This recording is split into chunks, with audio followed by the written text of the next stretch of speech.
अस्सलाम वालेकुम एवरीवन, उम्मीद है कि आप सब खैरियत से होंगे। आज हमने पढ़ना है आइन के बारे में, आइन गाइन के बारे में। आइन गाइन क्या है? एक जोड़ा है, ठीक है। आइन गाइन इसके अलावा हम जो है छोटी अशकाल तमाम हरूफ की पढ़ चुके हैं।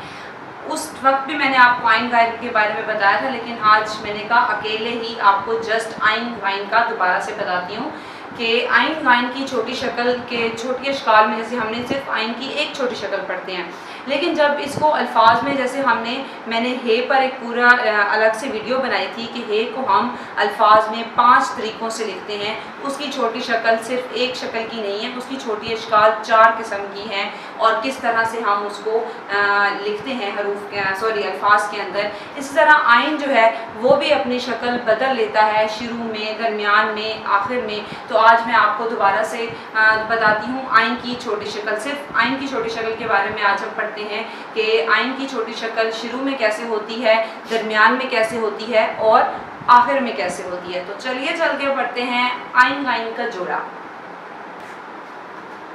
जी, आज हम पढ़ने वाले हैं आइन गाइन की छोटी अशकाल, जो कि जब अल्फाज में लिखी जाती हैं तो किस तरह से बदल जाती हैं। आइन गाइन की छोटी शक्ल जो है वो हमने पढ़ी थी कि बिल्कुल हमजा के जैसी आइन की छोटी शक्ल होती है। नुक्ता लगा दें तो आइन की छोटी शक्ल, ठीक है। ये क्या है? ये एक जोड़ा है। तो इसको जो है जब शुरू में हम किसी लफ्ज़ के लिखते हैं, किसी मतलब आइन से कोई लफ्ज़ शुरू हो रहा होता है, तो हम क्या करते हैं, इसकी हमजा के जैसी शक्ल बनाते हैं। ये होती है आइन की छोटी शक्ल, इस तरह से। लेकिन अगर ये किसी लफ्ज़ के दरमियान में आ जाता है तो फिर इसकी छोटी शक्ल तब्दील होके ऐसे बनती है, ठीक है।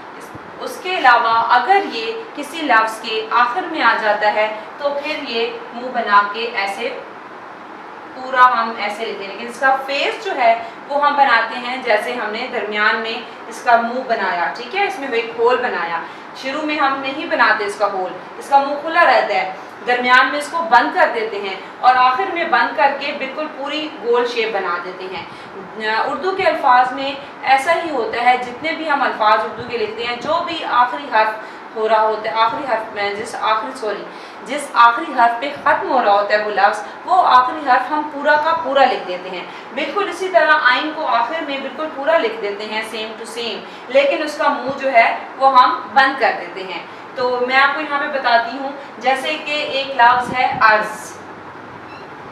अब इसको हमने आइन की शक्ल जो है वो हमने हमजा जैसी बना के लिखी है।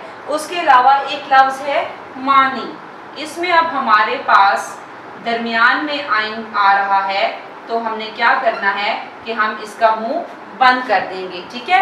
अब एक हर्फ हमारे पास है जमा। जमा जो है उसमें हमारे पास जो है वो आइन आखिर में आ रहा है, तो हमने क्या करना है, हमने मीम की शक्ल बनाने के बाद ये आइन का मुंह बंद किया है और आखिर में हमने वही ये चीज़ बना दी है। तो आइन की जो छोटी शक्ल है उसको हमने 3 तरीक़ों से बनाना है।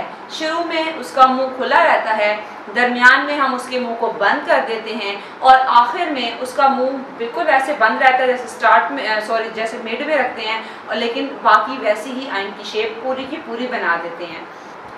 जी, तो आज के लेक्चर में जस्ट हमने आइन गाइन के जोड़े के बारे में पढ़ना था। मैंने कहा कि आपको दोबारा से एक्सप्लेन करूं कि आइन गाइन की छोटी शक्ल जो है वो सिर्फ एक ही किस्म की नहीं है, बल्कि उसको भी बिल्कुल हे की तरह जब और काफ की तरह भी।